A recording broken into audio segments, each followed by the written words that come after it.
All right. Well, we haven't had one of these videos in a while, and so one of the things that we thought we would do is to maybe over the next couple weeks, hopefully, to bring in some folks from the church that maybe a lot of you all hadn't gotten the opportunity to see in a while, and just to kind of touch base with them as an effort to try to close the gap on some of our fellowship that we've been missing out on. And so we have, as hopefully, probably all of you know Mark Bonastia.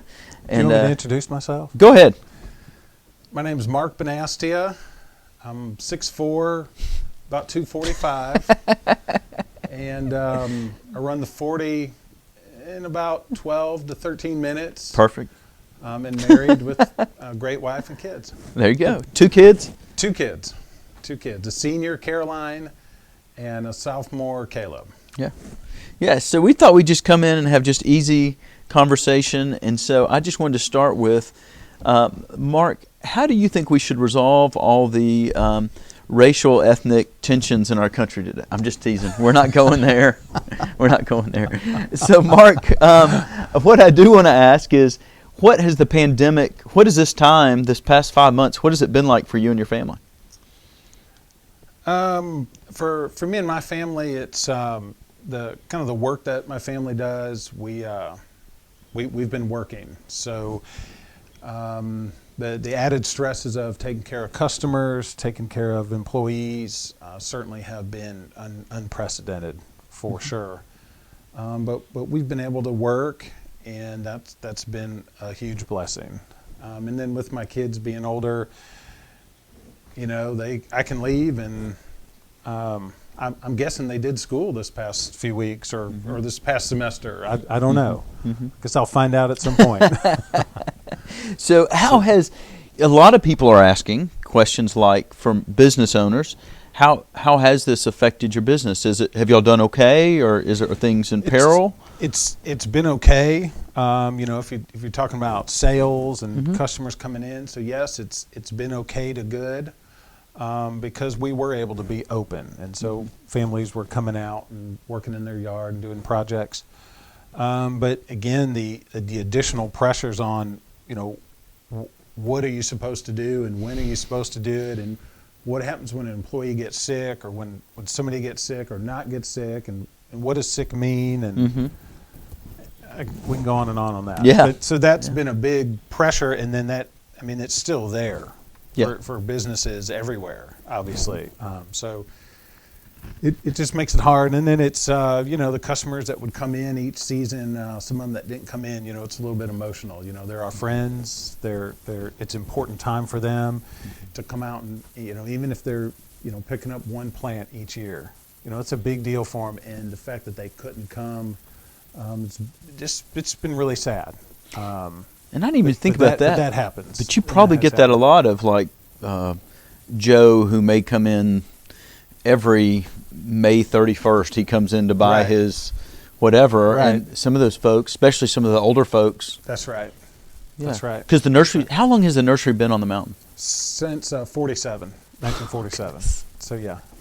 So there's a lot of that. There's a lot of traditions and things. And so. Yeah, and it's wonderful, and it's a blessing to be part of that. But this year it was a bit different, of course. But again, thankful we can work and healthy, I guess, and going on. Yeah. I know for me personally, especially at the beginning of the pandemic, the nursery was actually a bright spot. The hard spot is that because of the pandemic, there were a lot of home projects that I got to do, and the bright spot was that, you know, when Casey and I would come over and get rock, and a lot of rock. Yeah. You're welcome, Caleb. I'm sure I've paid a school tuition payment. But the bright spot was seeing you all. Yeah. You all were able to employ some of the people in the church, some of the younger folks who, you know, maybe, you know, I know Eric Rowell and some others. It was almost like being over there. For those moments, it was almost like the most normal place that I was. Right.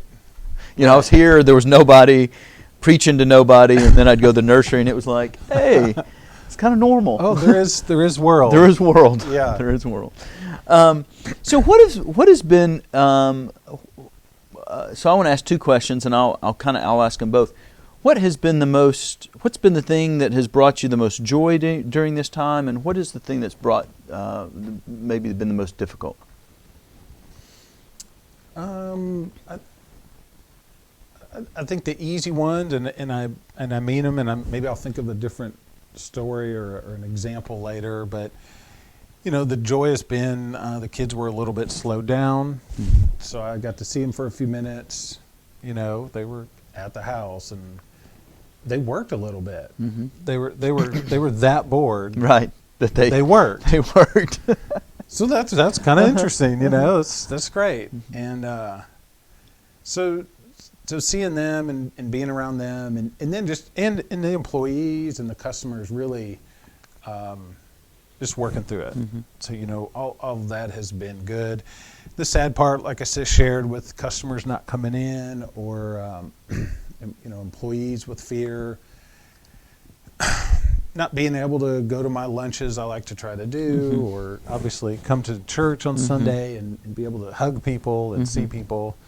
And those things have been hard. That has been hard. And then just knowing the fear my parents were in and then my wife's parents a little bit and then just other families and situations that they've just got to be so careful. Mm-hmm. It's just really, really hard. Yeah. So being, Mark, you're a person who, one of the things I really appreciate about you is that you thrive on being around people and loving people well. I guess you've probably gotten to continue some of that through the nursery. Has it been hard not to see some of the people of the church? Oh, definitely. Yeah. Oh, yeah. Because you're one of the guys that can come in here. They're all my friends. I can see you. Just about anybody here. Everybody at the church is my friend, whether they know it or not. Right. Right. And that's great. And also, you all are you and Kim are a couple. Y'all are a family who love to have people like up to the house and to do things. And I'm assuming that probably hasn't happened as much. It's really died off, and mm-hmm. it's been kind of hard too. But again, we're just making the best of each time, or each weekend, or each day during the week, or whatever it is we can do. And so, well, is there anything you'd like to? And I didn't ask you any of these questions beforehand, so I'm putting you on the spot. But is there anything that you would like to say, maybe as a word of encouragement or whatever, to our folks? A word of encouragement for me. I don't know about that. I don't think I have any of that.